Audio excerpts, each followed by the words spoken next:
todo bicho nasce completo, todo bicho nasce completo, ele está pequenininho ali para a mãe tomar conta dele e tal, mas ele sabe mamar, ele sabe depois, ele sai, ele tem as garras e a velocidade e a agilidade para caçar, para fazer, ele não precisa de nada.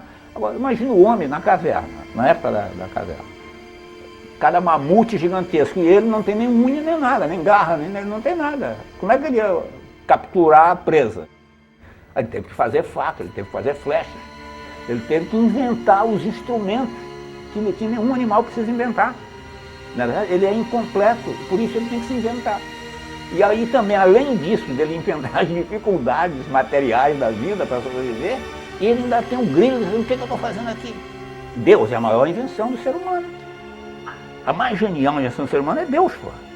É a suprema invenção, que responde a coisas que não têm resposta.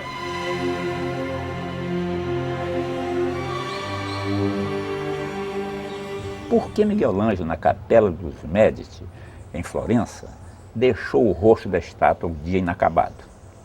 Por que, em vez de concluí-lo, como fez com todo o conjunto de figuras que ali estão e o corpo dessa mesma figura, por que deixou-a com aquela máscara borrada e assustadora?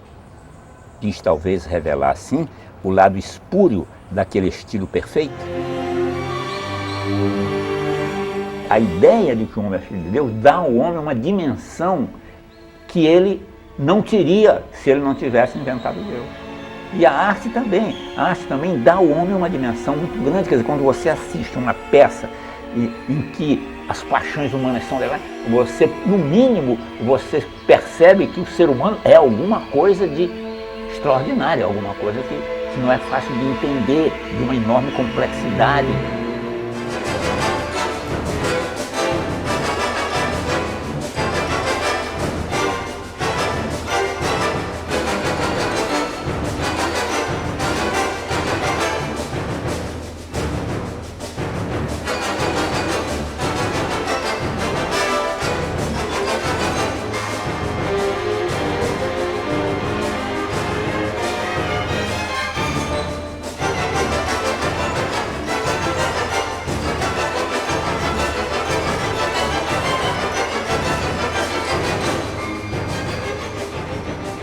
E me lembro da série de esculturas não terminadas da Academia de Florença.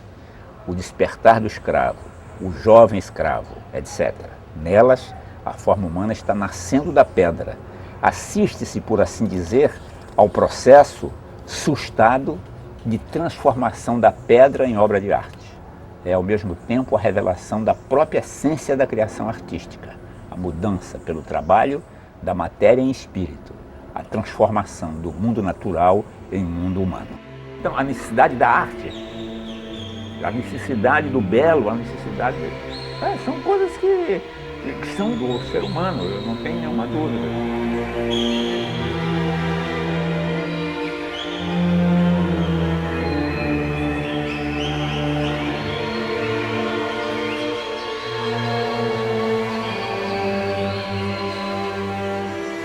Miguel Ângelo, por perceber e revelar o processo subjacente à elaboração da obra de arte, por perceber e revelar a expressividade do não artístico, adiantou-se à sua época, tornou-se nosso contemporâneo.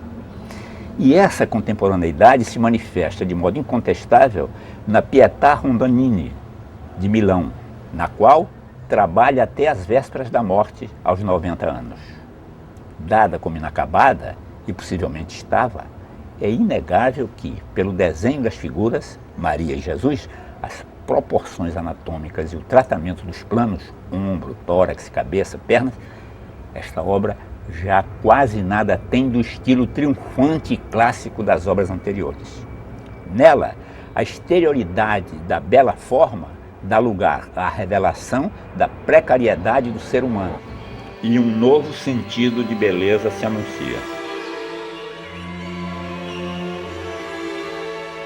A ESSO publicava uma revista mensal, né? Então, na capa da revista ESSO, havia um quadro que tinha recebido o prêmio do Salão Nacional de Arte Moderna. E o autor desse quadro era Iberê Camargo. de que eu nunca tinha ouvido falar. Então, aquele quadro, que era uma paisagem da glória ali, do bairro, mas era um quadro moderno. E o que me chamou a atenção, pela espessura da tinta, pela liberdade das pinceladas, eu fiquei fascinado com aquele quadro e eu voltava à biblioteca pública para ver o quadro, para ver a revista lá. Né? Esse retrato meu aqui, que foi pintado pelo meu querido e saudoso amigo Iberê Camargo, um dos maiores artistas já nascidos no Brasil, é uma obra impressionante pela qualidade e que é uma aventura fazer esse quadro, né? Quer dizer, eu vi quando ele fazia, né? Quantos retratos estão aí por baixo desse, quantas vezes a minha cara foi feita e desfeita, e vai pintando em cima do pintado, e o que resulta é uma coisa pintada sobre a pintura, não é sobre a tela. A tela é um suporte lá atrás, está lá atrás, a alguns anos de distância. Por isso que eu acho que a pintura jamais acabará, porque ela não é simplesmente uma forma de representar o mundo, ela é uma experiência espiritual, criativa, da criação, da fantasia humana. Isso não quer dizer que é superior, não quer dizer nada, não quer dizer que é dom divino, não quer. Não. Os homens são iguais em direitos, mas não são iguais em qualidades. Isso que tem que saber.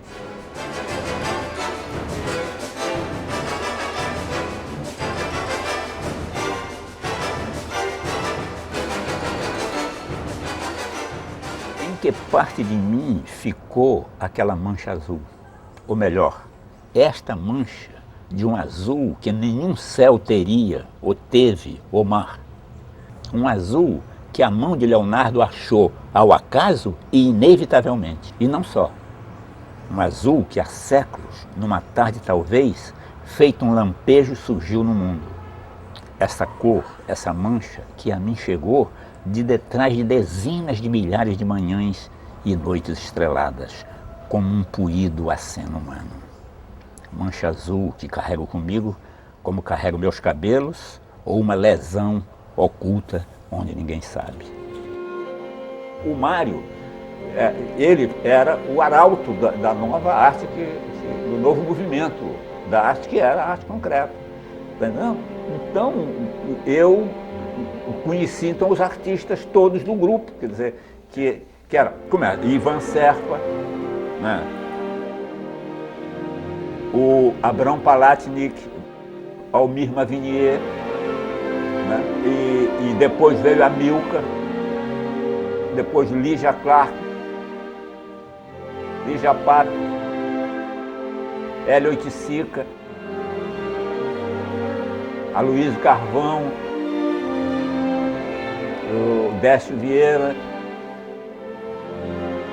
Eu já tinha pretensão de ser crítico de arte, quer dizer, eu já tinha conseguido o livro, já tinha pensado uma série de coisas, né, sobre arte contemporânea. Aí é que veio, em 56, o suplemento do Jornal do Brasil. Foi nesse suplemento que eu publiquei, depois que começou o movimento neoconcreto, em 59, eu publiquei uma série de artigos que depois, reunidos num livro, tomou o nome de Etapas da Arte Contemporânea, do cubismo à arte neoconcreta. O quadro está de costas e está de frente. De costas para você, que o vê por trás ao lado esquerdo, e de frente para Velázquez, que o pinta. Mas a verdade é que está de frente para você e já pintado. Aliás, desde 1656. Aparentemente, você está atrás do quadro e de frente para o pintor, que tem ao lado o seu motivo, a infanta e as damas de companhia, que ele pinta. Mas não as pinta diretamente, pinta a imagem delas refletida no espelho. Um espelho que não se vê, de cuja existência se sabe apenas pelas coisas que reflete. O pintor, as meninas e as mulheres, o cão e também, lá no fundo, um homem que se detém numa escada. Ao seu lado, refletidas noutro espelho pequeno, as imagens do rei e da rainha, que entraram na sala, no outro extremo do aposento, fora de nossa vista. A arte sempre foi instrumento, meio de fantasia, de você expressar desejos, de você, aspirações, imaginar, criar mundos imaginários, sempre foi isso. Então aí, a partir da segunda metade do século XIX, ela se torna realista. Então, ela passa a querer expressar a natureza. Então, o Cézanne é o cara que expressa a contradição máxima disso, porque como ele era um grande artista, ele queria transcender aquilo, mas ele estava peado pelo fato de que nada podia haver de imaginário ali. Então, ele começa a desintegrar a linguagem para poder conseguir libertar-se das limitações de uma linguagem estritamente vinculada com a expressão da natureza. Então, no fundo, começa a desintegração da linguagem da pintura com esse esforço dele. A contradição que ele dizia que sem a natureza não há arte, então ele dizia assim, eu transformo a água em vinho, o mundo em pintura.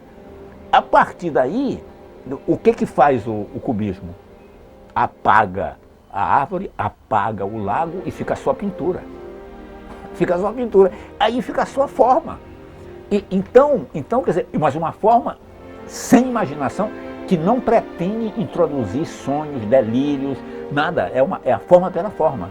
Então, por exemplo, dentro desse processo, o Mondrian faz aquela pintura que são só aqueles quadrados e retângulos com as cores básicas e que não tem transcendência nenhuma, que ele mesmo diz que não tem, não quer ter, e ele diz que aquilo ali é o fim da pintura. O suprematismo do Malevich. Ele vai a ponto de, para superar essa linguagem, ele chega no branco sobre branco. Então, por que ele chega ao branco sobre branco?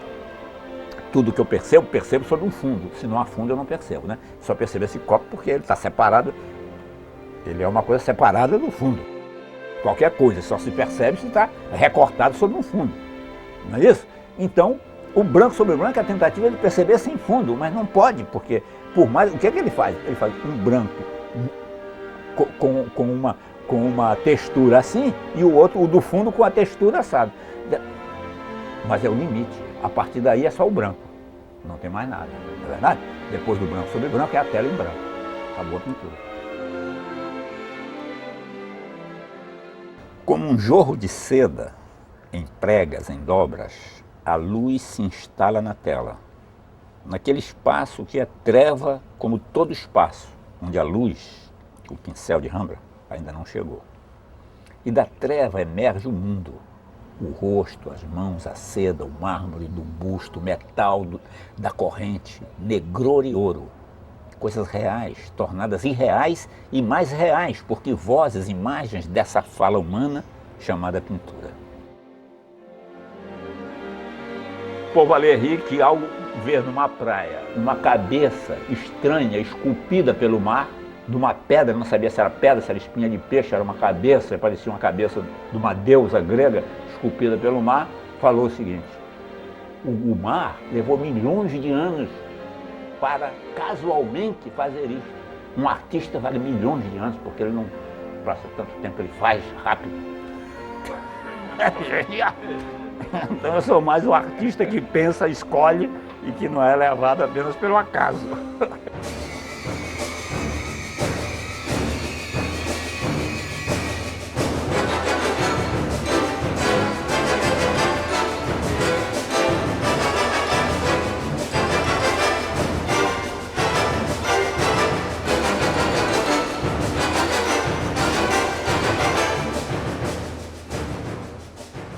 Cabra de Picasso, lição de metamorfose.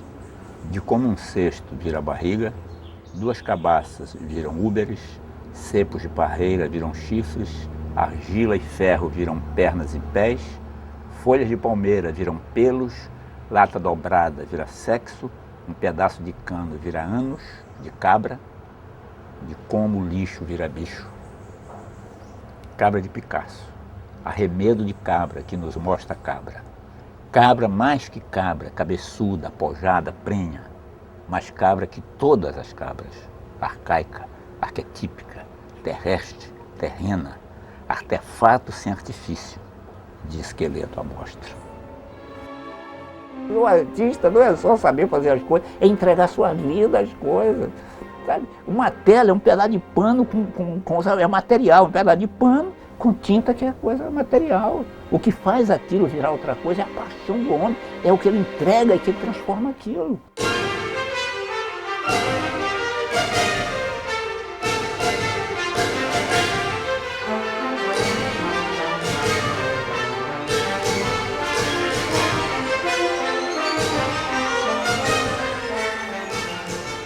Ver é delírio.